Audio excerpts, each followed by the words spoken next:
Konnichiwa. Trains in Japan are a convenient way to get around, known for their punctuality, but they can feel a bit complicated for first-time users. In this video, I'll guide you through the basics of using Japanese trains and share some useful tips to help visiting tourists navigate them smoothly. Before we get into the main topic, here's a quick announcement. I'm currently aiming to reach 10,000 subscribers on this channel.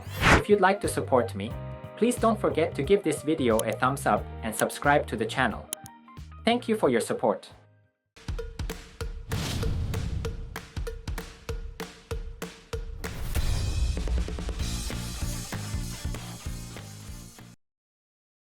Number 1.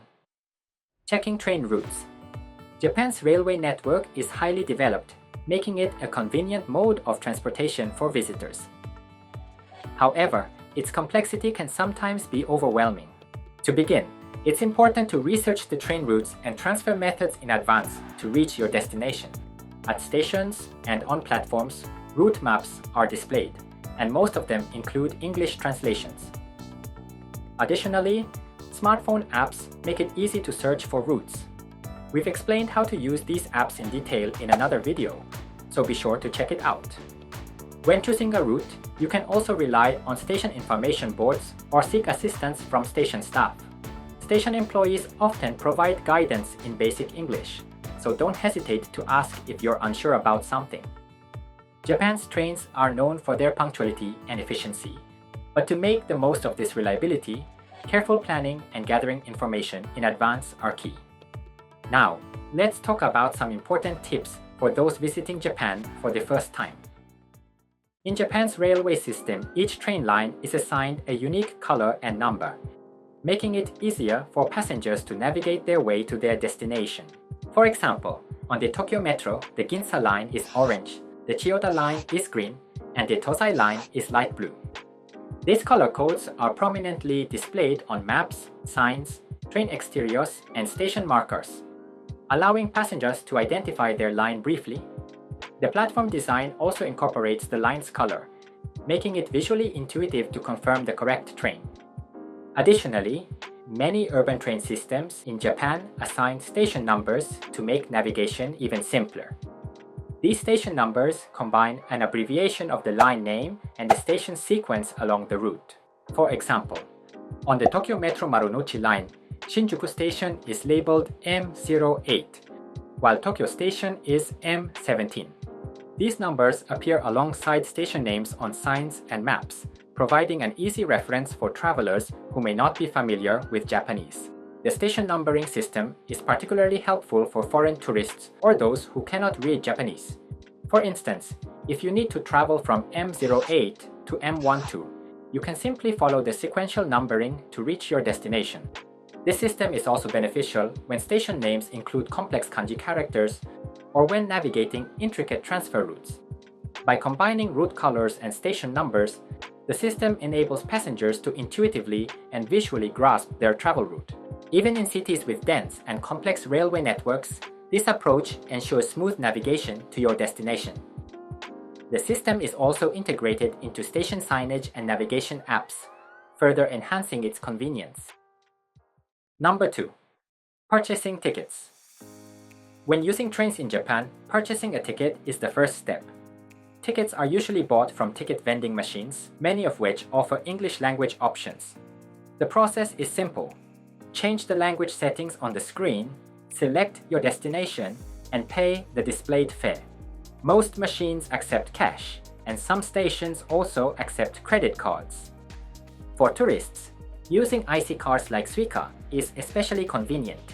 With an IC card, you can simply tap it at the ticket gates to board, eliminating the need to purchase a ticket each time. If the balance on the card runs low, you can easily recharge it at ticket machines or convenience stores. There's also a special IC card called Welcome Suica, designed for short-term visitors. These cards don't require a deposit and are popular as travel souvenirs. For more details on how to use Suica, check out our dedicated guide. If you prefer to buy tickets, it's helpful to check the fare to your destination in advance. Use the fare charts displayed at stations to find the price for your destination, then press the corresponding button on the vending machine. even if you accidentally buy the wrong ticket or don't pay enough. Don't worry, you can use a fare adjustment machine at your destination station to pay the difference and exit the gate. However, Japan's train system can be quite complex, and some routes may require different types of tickets. To avoid confusion, we generally recommend using an IC card whenever possible for a smoother travel experience.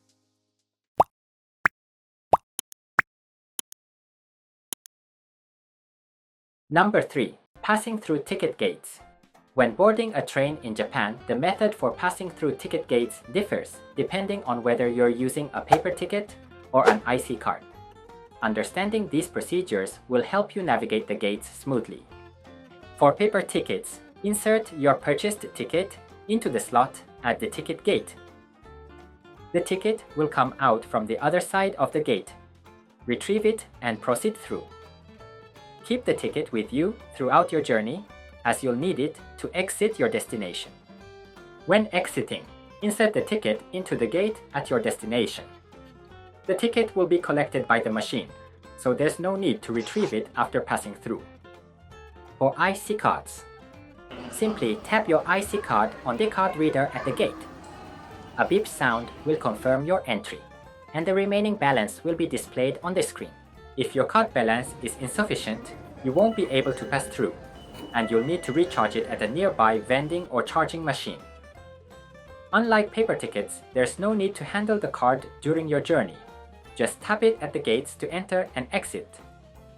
And there are two types of ticket gates in Japan: those that support both paper tickets and IC cards, and those that are IC card only.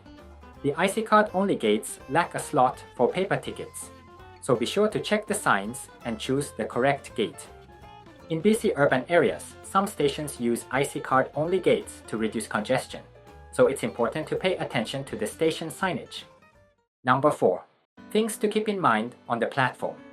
When using trains in Japan, following proper etiquette on the platform is essential for ensuring a safe and smooth experience. Platforms are shared public spaces, often crowded during rush hours or at popular tourist destinations, so extra caution is necessary. First, when waiting for a train, check the boarding position markers on the platform.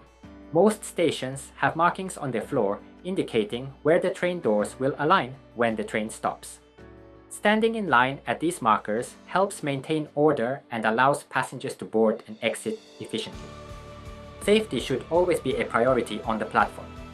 Always stand behind the yellow safety line, especially during crowded times. Stepping beyond this line can put you at risk from approaching trains or the wind pressure they generate. If the train doors are closing, do not attempt to rush on board. It's safer to wait for the next train. In Japan, trains run frequently, so waiting a few minutes for the next one is rarely an inconvenience. By observing these platform rules, you can ensure a safer and more pleasant experience for both yourself and those around you. Number 5. Things to keep in mind inside the train. When riding trains in Japan, there are certain etiquette rules to follow to ensure a comfortable environment for everyone. First, regarding mobile phone use, it is customary to set your phone to silent mode and to avoid making calls while on board. If you need to make an urgent call, it's best to step off the train and use the platform. However, on certain trains like the Shinkansen or limited express trains, there are designated areas where phone calls are allowed. Next, be mindful of priority seating, which is reserved for pregnant women, elderly passengers, and individuals with disabilities. While it's generally okay to sit in these seats if they're unoccupied, be prepared to offer your seat to someone in need if they are nearby. Regarding eating and drinking, the rules vary depending on the type of train. On commuter trains and regular local trains, it is generally considered inappropriate to eat or drink. However, on long-distance trains, like the Shinkansen or sightseeing express trains, eating is allowed, and enjoying a bento box on board is a common and delightful experience. By respecting these customs, you can contribute to a pleasant journey for yourself and others. Number 6. About Shinkansen and limited express trains. Japan's Shinkansen is an efficient and comfortable option for long-distance travel. To ride the Shinkansen, you typically need both a basic fare ticket and a limited express ticket. This can be purchased at station ticket counters, vending machines, or online. Ticketless travel using smartphones is also becoming popular. Tickets can be reserved online, and you can pass through the gates by scanning a QR code. When passing through the ticket gates, if you have paper tickets, insert both tickets together into the slot. For IC cards or QR codes, simply tap or scan at the designated reader.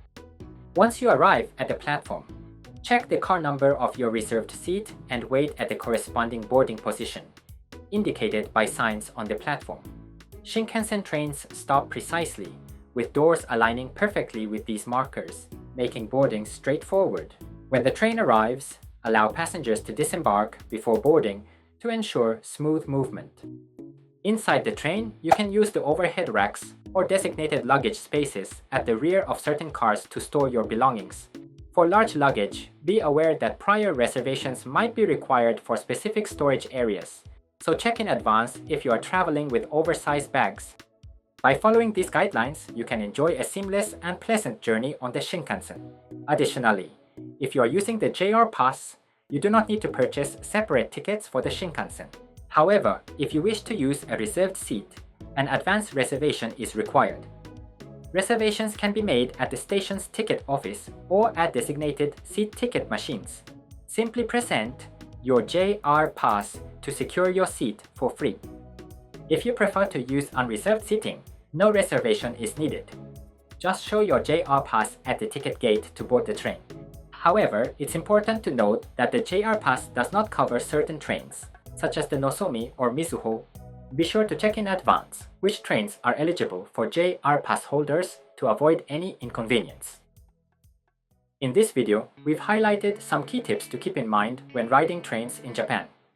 Japanese trains are incredibly punctual and convenient, but the complex network of routes can be overwhelming. By remembering these tips, you'll be able to navigate Japan with confidence and ease. I'll continue sharing videos with tips about Japanese culture and travel, so don't forget to give this video a thumbs up and subscribe to our channel. See you in the next video.